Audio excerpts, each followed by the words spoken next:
Hello friends, स्वागत है आपका मेरे इस प्यारे से चैनल द इंडियन एकेडमी पे। और मैं आपको बता दूं कि मैं इस वीडियो को लाइव कराया, लेकिन बहुत लोग जुड़े नहीं। सो कुछ दोस्त लोग मेरा मैसेज भी किया, कुछ भाई लोग, कि यार इसको एक एक प्रॉपर वीडियो बनाओ, अपलोड करो चैनल पे। तो मैं भी सोच रहा हूँ कि अब लाइव वाइव ना कराऊँ, चुपचाप शॉर्टकट में जितने भी कम से कम 10 से 11 सेट करा दूँ आपको, ठीक है, चैनल पे अपलोड कर दूँ ताकि आप प्रैक्टिस कर सको, है ना। सो आप मेरे चैनल से जुड़े रहो, ठीक है। आप बिलीव करो, मैं एग्ज़ाम से पहले आपको ये जितने भी बहुत सारे इंपॉर्टेंट सेट है ना, वो सारे करा दूंगा मैं, ठीक है। चलिए स्टार्ट करते हैं। कह रहा है कि our plane arrived at the Mumbai airport at the right time. देखिए भाई, आवर प्लेन यानी हमारा जो प्लेन है ना, वो मुंबई एयरपोर्ट पे अराइव किया। तो यहाँ पे एरर, आप लोग बहुत सारे लोग कहेंगे कि भाई यहाँ पे ऐड का दिक्कत है, यहाँ भी ऐड नहीं होना चाहिए, इन होना चाहिए। यानी कि इन कहीं ना, या तो यहाँ होगा या तो यहाँ होगा, लेकिन नहीं, ऐड का इशू है ही नहीं, ठीक है। ऐड का इशू नहीं है। इशू क्या है? इशू यहाँ आर्टिकल का है। कैसे भाई आर्टिकल का इशू है? क्योंकि देखिए, आपका जो प्लेन है ना, वो मुंबई के किस एयरपोर्ट पे, ठीक है, लैंड किया है आपको पता नहीं है। ये सिर्फ लिख दिया मुंबई एयरपोर्ट, यानी मुंबई का कौन सा airport, there is no mention here, okay. So यहाँ पे कोई स्पेसिफिक एयरपोर्ट का मेंशन नहीं है, दैट्स वाई यहाँ पे द का यूज़ नहीं कर सकते हम लोग, ठीक है। यहाँ पे कोई अगर ये कह देता है कि मुंबई के इस एयरपोर्ट में, शिवाजी इंटरनेशनल एयरपोर्ट में हमारी लैंडिंग हुई है, दैट तब हम लोग क्या कर सकते थे, द का यूज़ कर सकते थे। समझ रहे हो? चलिए, तो यहाँ पे द का यूज़ नहीं होगा, द मुंबई एयरपोर्ट आपका गलत है। This is the story of 8 round planes, the few rocks in between and some comets. तो यहाँ पे देखिए द फ्यू लगाया है भाई, ध्यान दीजिएगा, द फ्यू है, ठीक है। चलिए, यहाँ पे इसके बिलोंगिंग में कौन से सही होंगे वो देखना है। तो this is the story of 8 round planes, few rocks in between and some comets. तो भैया यहाँ पे सिर्फ फ्यू लगाया है। चलिए, यहाँ पे अ फ्यू लगाया है, यहाँ पे सिर्फ फ्यू लगाया है, और यहाँ पे फ्यू फ्यू लगाया है। देखिए एक चीज़ आप समझिए, फ्यू, ठीक है, अ फ्यू और द फ्यू, ये तीनों में अंतर समझिए। अगर आप नहीं जानते होंगे तो मैं आपको आज इस वीडियो में क्लियर कर देता हूँ। फ्यू जो होता है ना, फ्यू का मतलब होता है न के बराबर। और देखिए, फ्यू और लिटिल ये दोनों एक साथ चलते हैं, ठीक है। लिटिल, लिटिल भी आप लिटिल से पहले अ लगा दीजिए, द लगा दीजिए, दोनों सेम है। लेकिन अंतर कहाँ है लिटिल फ्यू में? लिटिल और फ्यू में बस एक ही माइनर डिफरेंस है, वो ये है कि जो लिटिल का यूज़ होता है ना, वो अनकाउंटेबल में करते हैं, वो क्वांटिटी बताने वाले क्षेत्रों में करते हैं ना। जैसे आपका पानी हो गया, कितना पानी है भैया, तो इतना लिटिल वाटर है, ठीक है।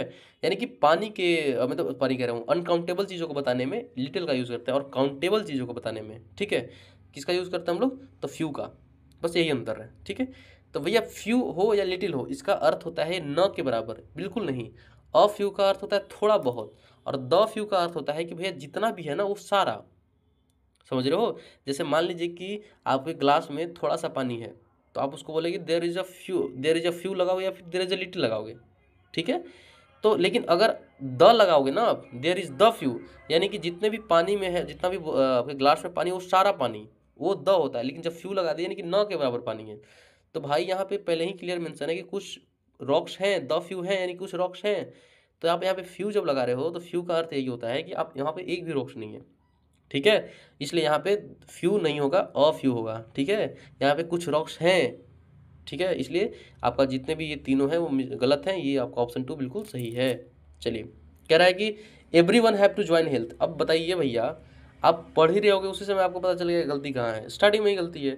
एवरी वन हो गया, नथिंग हो गया, एनी वन हो गया, समवन हो गया, ये सारे आपके क्या होते हैं? तो सिंगुलर आपके वो सब्जेक्ट होते हैं, ठीक है। और सिंगुलर होता है तो क्या लेगा? तो हैज़ लेगा ना। Every one has to join health, ठीक है, simple question, okay. It was noticed that he truthful insert the question. देखो, दैट क्या है आपका? दैट आपका कंजंक्शन है, ठीक है। और कंजंक्शन किसको जोड़ता है भैया? क्लॉज को क्लॉज से, फ्रेज को फ्रेज से, ठीक है। तो यहाँ पे देखो, इट वॉज सब्जेक्ट वर्ब को जोड़ा, यहाँ भी सब्जेक्ट वर्ब को जोड़ रहा है, ठीक है। तो ही आपका सब्जेक्ट है, इंसर्ट आपका क्या है? वर्ब है, ठीक है। लेकिन जो यहाँ पे ट्रूथफुल है ना, ये क्या है भैया? तो इंसर्ट वर्ब है, तो इसको चाहिए क्या? एडवर्ब चाहिए। वर्ब को हमेशा एडवर्ब चाहिए होता है। तो यहाँ पे ट्रूथफुल एडवर्ब नहीं है, तो इसको एडवर्ब बनाना पड़ेगा। तो क्या होगा? ट्रूथफुली, ठीक है। तो ही ट्रूथफुली आंसर्ड द क्वेश्चंस, ठीक है। तो यहाँ पे मिस्टेक कहाँ पे है? ट्रूथफुल पे है, ठीक है, सिंपल। अब एक आपका कॉम्प्रहेंशन है, ठीक है। Our country India is one of the 12 mega biodiversity country of the world, ठीक है। यानी जो हमारा भारत है, प्यारा भारत है, वो भारत, ठीक है, विश्व का जो है ना, वो 12 मेगा बायोडाइवर्सिटी कंट्री में से एक है, ओके।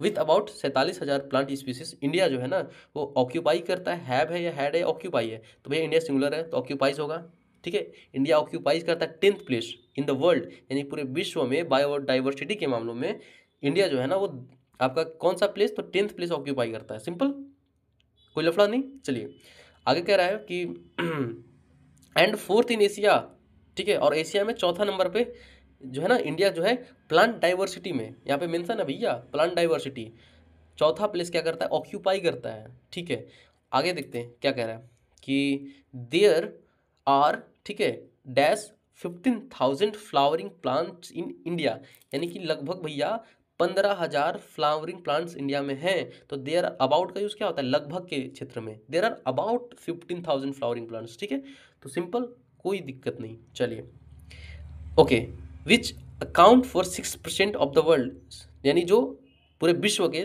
6% भाग में से आता है।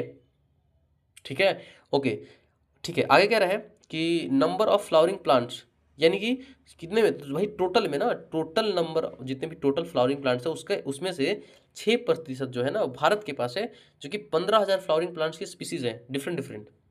ठीक है, चलो आगे क्या रहा है कि भाई the country has many non flowering plants, यानी जो कंट्री के पास बहुत सारे नन फ्लावरिंग प्लांट्स हैं आपके, है ना, क्या, तो इन फोर सच एज, तो भैया जैसे कि एज तो है ही, तो एज तो होगा नहीं, तो यहाँ पे सच एज, जैसे कि फर्न्स हो गया, अलगी हो गया, फंगी, फंगी में कभी देखे हो फूल होता है, नहीं होता है ना, तो यही कह रहा है कि बहुत सारे ऐसे इंडिया में प्लांट वैसे भी हैं जो नन फ्लावरिंग है, जिसमें फूल नहीं होते हैं। तो कौन कौन से भैया, तो सच एज, फर्न्स, अलगी, फंगी, तो यहाँ पे सच होगा। ठीक, सिंपल।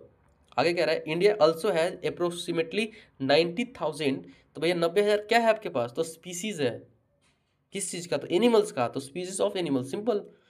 चलिए आगे देखते हैं इनकरेक्टली स्पेल्ड वर्ड, तो भैया इम्प्रिजमेंट सही है। देखो कंडेमिनेशन, ये कंडेमिनेशन होता है, यानी कि निंदा, DE होता है, आई नहीं होता है ना, CONDE होता है। ठीक है, सिंपल।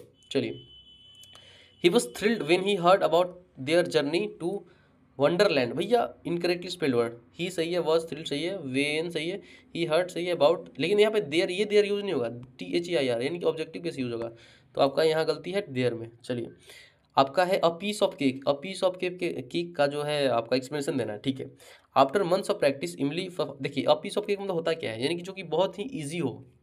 ठीक है, अ पीस ऑफ केक है भैया, एक केक का टुकड़ा है, बहुत ईजी है। ठीक है, after month of practice Emily perform her piano piece flawlessly during the concert. ठीक है, कॉन्सर्ट यानी कॉन्सर्ट के दौरान जो है ना वो बहुत ही इमली जो है अच्छे से आपका फ्लॉलेसली आपका पियानो क्या की, तो परफॉर्म की। और आफ्टर मंथ ऑफ प्रैक्टिस, तो इसमें अ पीस ऑफ केक का कोई जो है ना आपका भाव नहीं दे रहा है, तो ये हो नहीं सकता। The restaurant was crowded but they found a table without any difficulty, हाँ ये हो सकता है भाई कि बिना डिफिकल्टी के एकदम आराम से उसको टेबल मिल गया। ठीक है, तो यहाँ पे आपका सेकंड हो सकता है। चलिए तीसरा देखते हैं, despite the heavy rain they manage to have a successful outdoor event, यहाँ पे भी तो कोई पीस ऑफ पेपर का यूज़ नहीं हो रहा है कि भैया आसानी से वो मैनेज कर लिया। हाँ, मुश्किल हुआ होगा उसको, हेवी रेन हुआ होगा तो। The puzzle was so challenging that it took hours of Sam to solve, भैया उसको घंटों लग गए हैं सोल्व करने में, तो ये तो अ पीस ऑफ पेपर होगा नहीं, यानी कि ऑप्शन 2 आपका बिल्कुल सही है। चलिए अब कह रहा है कि I consider that every matter must be considered in every point of view. ठीक है, तो भैया यहाँ पे मैं विचार करता हूँ कि that every matter must be consider, तो सभी मैटर को जरूर क्या है कंसिडर करना चाहिए। तो भैया हर एक पॉइंट ऑफ व्यू से, तो यहाँ पे इन होगा, इन की जगह पे क्या होगा, ऑन होगा, फ्रॉम होगा, ऑफ एट होगा, तो वही कंसिडर के साथ यहाँ पे from every point of view. ठीक है, यानी कि हर एक पॉइंट ऑफ व्यू से यहाँ तो फ्रॉम का यूज होगा ना।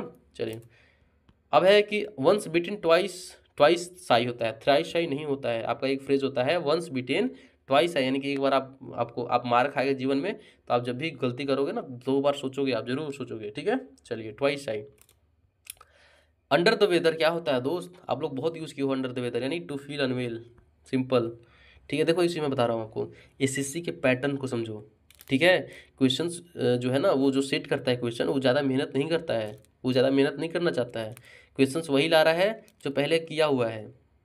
हमेशा मैं देख रहा हूँ अंडर द वेदर आपका, ये कितने बार पूछा जा चुका है ना, ये सब चीज़ें बहुत बार पूछी जा चुकी हैं। आपको इसलिए नहीं पता क्योंकि आप लोग PYQs पे काम नहीं करते हो, और मैं PYQs पे ही काम करता हूँ।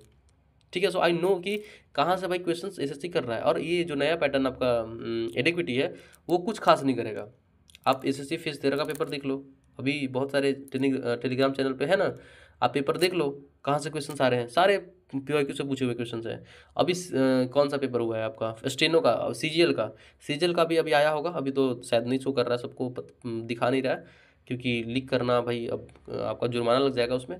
तो आप देख लेना, अगर कभी आएगा बाहर क्वेश्चन, इंग्लिश का क्वेश्चन देख लेना आप, ठीक है। तो आप मैं वही कह रहा हूँ कि आप बस प्रैक्टिस करो ना मेरे साथ, फिर आप देखो। I have observe that there is a proper natural क्या, तो भाई लाइट या फिर लूसेंट स्पार्कल या ग्लीम। आप देखे होगे 6 बजे शाम में आपके गर्मी के मौसम में बहुत ही प्रॉपर नेचुरल आपके क्या होता है, लाइट आता है ना, प्रकाश आता है सूर्य से। चलिए, हिपोक्रेसी, भाई हिपोक्रेसी क्या होता है? हिपोक्रेसी यानी होता है भैया पाखंड करना, ठीक है, दिखावा करना, छलावा करना। जैसे भैया अमेरिका हिपोक्रेसी का एकदम परफेक्ट एग्जाम्पल है। कैसे? वो बात करता है कि हमें शांति चाहिए, ठीक है, विश्व में हमें क्या चाहिए भैया? शांति चाहिए, सुख चाहिए, समृद्धि चाहिए। लेकिन पूरे विश्व में पूरा एकदम दंगा फैला के रखा है, पूरा गंद मचा दिया भाई। आपका इजराइल को लड़ा रहा है उतने सालों से, है ना, उसका मैटर वो सोल्व नहीं कर रहा है। हाँ, यहाँ पे आपका ईरान को ले बिता वो, अफगानिस्तान से मार खा के भागा वो। यानी कि पूरे विश्व में उसके कहाँ उसका हाथ नहीं है। अभी नेपाल में भी उसका हाथ है, बांग्लादेश की सरकार गिर गई उसमें उसका हाथ है, श्रीलंका की सरकार गिर गई, भारत भारत पे अटैक करने वाला है वो, ठीक है। मोदी का बहुत तारीफ करता है, लेकिन पीठ पीछे वही भारत को क्या ले डूब रहा है। तो हिपोक्रेसी का परफेक्ट एग्जांपल कौन है भाई? अमेरिका है। और ट्रम्प चाहते हैं कि उनको क्या मिले? तो शांति का नोबेल पुरस्कार मिले। बताइए कौन सा शांति भैया? कहाँ शांति फैलाए हो आप? किस जगह पे? सब जगह तो दंगे फैला रहे हो। तो यहाँ पे आपका हिपोक्रेसी, यहाँ पे डिजिट नहीं देना, यहाँ पे ट्रम्प देना चाहिए था, अमेरिका देना चाहिए था, यहाँ पे अमेरिका लिख दो, ठीक है, अमेरिका। चलो, डिजिट देना ही धोखा होता है। अब कह रहा है कि लेविस वॉज अग्रेसिव, ठीक है, normal moody and brilliant clever. तो भाई नॉर्मल यानी क्या होता है? सामान्य। नॉर्मल यानी होता है सामान्य। इसका एंटोनिम पूछ रहा है भाई। तो सेल्फिश यानी तो आप समझ रहे हो, फीवल यानी होता है दुर्बल कमजोर व्यक्ति, ठीक है। इसेंट्रिक यानी भैया असामान्य व्यक्ति, एकदम पागल है, इसेंट्रिक है, ठीक है। सेंटर इसका ढीला है, माथे का सेंटर इसका ढीला हुआ है, ठीक है। चलो, डॉगमेटिक क्या होता है भाई? डॉगमेटिक आप डॉग से याद रखो। डॉग अगर आपके पीछे पड़ गया, ठीक है, तो आपको छोड़ता नहीं है, यानी हठी, हठी है बहुत, ठीक है। आपका स्टबर्न, जिद्दी है बहुत। ओके, चलिए, कह रहा है कि I am scared of snakes, मतलब मैं सांपों से डरता हूँ भाई। Likewise you are dash of lizards, यानी कि जिस तरीके से तुम लीजार्ड से डरते हो, यानी कि छिपकली से, ठीक है भाई। छिपकली से पता नहीं कौन डरता है, लेकिन स्नैक से तो डर लगता है सबको। तो यहाँ पे फियरफुल होगा ना कि I am you are fearful of lizard, fearful यानी डरना, ठीक है। तो ये आपका चौथा ऑप्शन बिल्कुल सही हो जाएगा। अब है ब्लिस। ब्लिस यानी क्या होता है भैया? बहुत प्लेजर है, बहुत आनंद में है, परमानंद में है। ब्लिस का जो हिंदी अर्थ होता है ना, वो परमानंद होता है, प्रेमानंद नहीं, परमानंद, ठीक है, प्लेजर। इंटेंस, इंटेंस का साइनोनिम पूछ रहा भाई। इंटेंस यानी क्या होता है? बहुत ही तीव्र है, ठीक है, यानी बहुत ही स्ट्रांग है, बहुत ही स्ट्रांग है। यानी कि यहाँ पे वीक, ये तीनों जितने हैं ना, ये सारे एंटोनिम है, ठीक है। चलो, सी फिनिश्ड हर क्विकली ब्रेकफास्ट, यानी जो है लड़की क्या की, तो ब्रेकफास्ट को खत्म कर ली quickly and rush to school, और स्कूल चली गई। तो भाई देखो, क्विकली है ना, वो ब्रेकफास्ट के बाद आएगा, तब आप देखो सेंटेंस खुद पढ़ोगे ना यार, खुद आपको समझ में आएगा। सी फिनिश हर क्विकली ब्रेकफास्ट, लग ही रहा है गलती में, क्योंकि हम लोग क्या होता है ना, माइंड के कॉन्सियसनेस में बैठ जाता है कि क्या सही। इंग्लिश में तो हम लोग ऐसे ही सोल्व करते हैं भाई। देख, फीलिंग आ रहा है गलत, ठीक है, फीलिंग बहुत गलत आ रहा है, ना ना ना, ये वर्ड ना होगा, ऐसे नहीं होगा। तो यहाँ पे सी फिनिश्ड हर ब्रेकफास्ट क्विकली, ठीक है, क्विकली बाद में आएगा। तो यहाँ पे आपका ऑप्शन ए नहीं होगा, गलत, ये भी गलत, फिनिश, हाँ ये सही है, ठीक है। चलिए, अब कह रहा है भाई अटायर। अटायर ड्रेस होता है यार, कितनी बार वैसे में पूछा है ये अटायर, ठीक है, ड्रेस। चलो आगे देखते हैं। द डॉग वॉज एजिटेटेड, ठीक है, एजिटेटेड यानी होता, एजिटेटेड यानी क्या होता है भैया? अशांत व्यक्ति होता है, अशांत होता है, ठीक है, यानी दिमाग से इसेंट्रिक है वो, वही चीज़, ठीक है। तो भाई इसको देखिए, इसमें क्वेश्चन भी हो सकता है, और आपका सीरीन भी, सीरीन मतलब भी शांत होता है, इस ये भी इसका मतलब भी शांति होता है, लेकिन यहाँ पे इसको वर्ब चाहिए, इसलिए यहाँ पे सीरीन हो जाएगा ना। चलिए, अब है कि writing can instil a number of emotions as in a reader, यानी जो राइटिंग है ना, वो क्या करता है, इमोशन इंस्टिल कर देता है आपके किस में? तो रीडर के अंदर, रीडर के भीतर, विद इन अ रीडर, ठीक है, विद इन अ रीडर। तो ये आपका विद इन अ रीडर होगा, ठीक है। तो भाई देखो, मैं सोच रहा था कि लाइव कराऊँ आपको, लाइव कम से कम 4-5 वीडियो का सॉल्यूशन दे दो एक ही बार में, क्योंकि ऐसा क्या है ना कि जब वीडियो ऑफलाइन करता हूँ मैं, तो 5 वीडियो डायरेक्ट बनाने में अच्छा नहीं लगता। अगर लाइव आऊँ, लाइव अगर आप लोग जुड़ो, तो मैं कम से कम एक ही मतलब लाइव करने के दौरान ही कम से कम मैं 10 सीट करा दूँ आपको, तो आपको ज़्यादा फायदा होगा। लेकिन लाइव आप लोग जुड़ते नहीं हो। लाइव जुड़ोगे ना, तो मैं इंग्लिश हो, जीके हो, मैं सब सोल्व करा दूंगा आपको। मैथ और रीजनिंग का भी कुछ प्रॉपर आइडिया दूंगा कैसे सोल्व करना चाहिए, ठीक है। इसलिए अगर मैं कभी लाइव करूँ तो आप लोग ऐड हो, जुड़ो, ठीक है। छठ के बाद मैं फिर एक, अभी तो छठ आ रहा है तो मैं समझ सकता हूँ कि लोग बिजी होंगे, बट आप लोग लाइव जुड़ो, ठीक है। छठ के बाद जुड़ो, मैं करूँगा एग्ज़ाम से पहले आप थोड़ा मेरे चैनल पे रेगुलर रहो, है ना, आपको बेनिफिट ही मिलेगा, ठीक है, नुकसान नहीं होगा आपको। तो चलिए वीडियो को एंड करते हैं। और अभी तो आज तो नहीं, लेकिन हाँ मैं ट्राई करूँगा कि छठ के बाद, ठीक है, अभी थोड़ा टाइम का इशू चल रहा है, छठ के बाद कम से कम मैं लगातार एक दिन में 4 5 6 7 वीडियो अपलोड करूँ, ठीक है। चलो, थैंक यू, बाय बाय।